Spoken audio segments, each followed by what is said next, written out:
Today, we're diving into a pretty wild vision of the future, all from the book Living in the 22nd Century. We're talking about a society that's been totally rebuilt from the ground up. So we're going to break down exactly how it works, from a brand new economy to a completely different way of thinking about justice. So, picture this. The year is 2101, and the world is right on the edge. Humanity has a choice to make: either transform everything about how we live, or just collapse.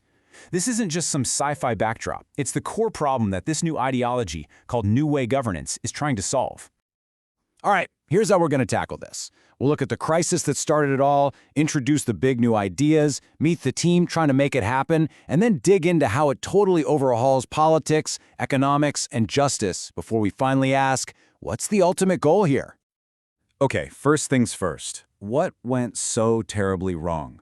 Well, the 21st century was basically defined by some major system failures, and those failures made a completely new way of thinking not just a good idea, but essential for survival. By the time the 21st century was wrapping up, all the core systems were just broken. The economy was all about exploitation and creating endless waste. Politics? A cesspool of corruption and division. Society was deeply, deeply unequal, and even spirituality was often twisted into a tool for control.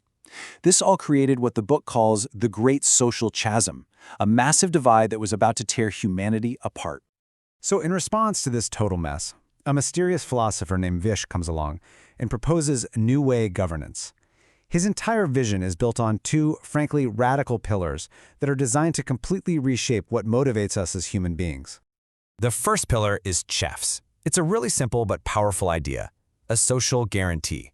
The government makes sure that every single citizen has their 5 basic needs met: clothing, health, education, food, and security. That's it. That's the baseline. It's the safety net that catches absolutely everyone, no exceptions. But okay, what about everything beyond those basic needs? You know, the comforts, the luxuries, all the nice stuff. Well, for that, we get the second pillar, the LifeScore. This is a dynamic score that literally quantifies your actions and how they affect society.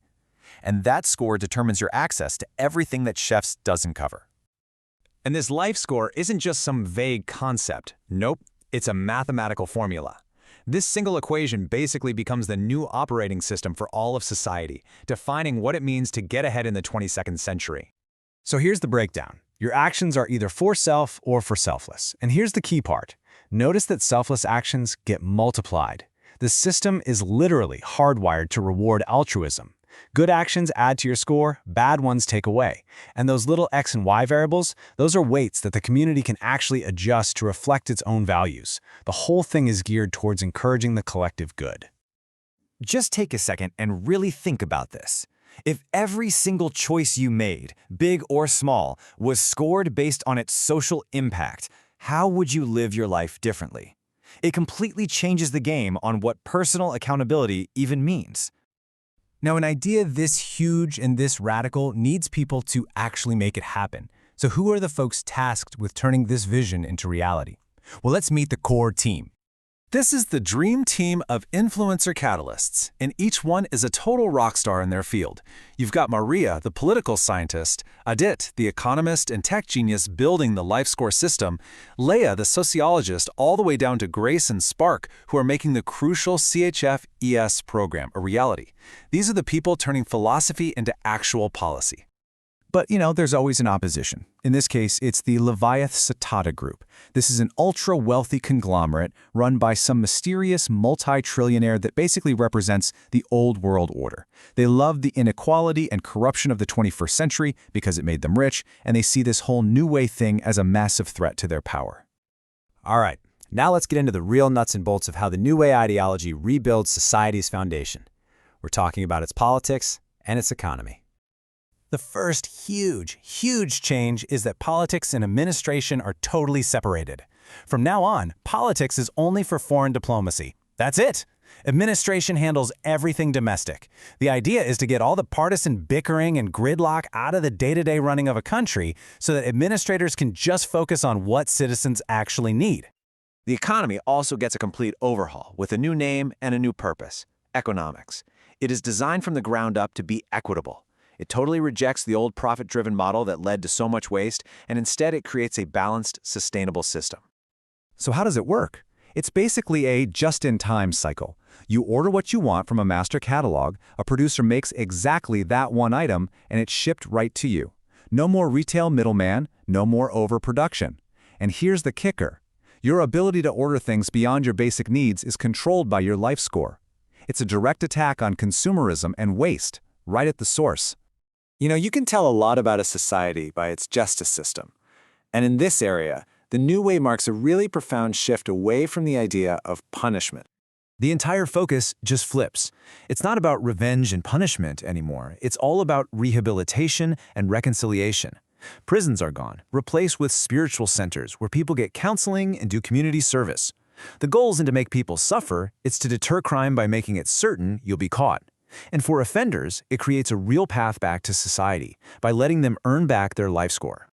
And they boil down the entire idea of wrongdoing to its ethical core. Instead of thousands of pages of complex legal codes, the system just asks 3 basic questions. Justice becomes about its fundamentals. Did you cause harm? Did you violate someone's rights? And were you just acting out of pure selfish greed? So after you've completely overhauled governance, the economy, and the justice system, what's the point? What's the ultimate goal? Where is all of this actually heading? Well, the ultimate vision is actually pretty simple: a peaceful life. The idea is that by creating systems that are fair and balanced, and by guaranteeing everyone's basic dignity, you finally free up human potential. People are no longer stuck in a constant struggle for survival, so they can finally focus on progress, on creativity, and on just, well-being. As the book ends, the philosopher Vish passes on. But this quote shows that his death isn't really an ending.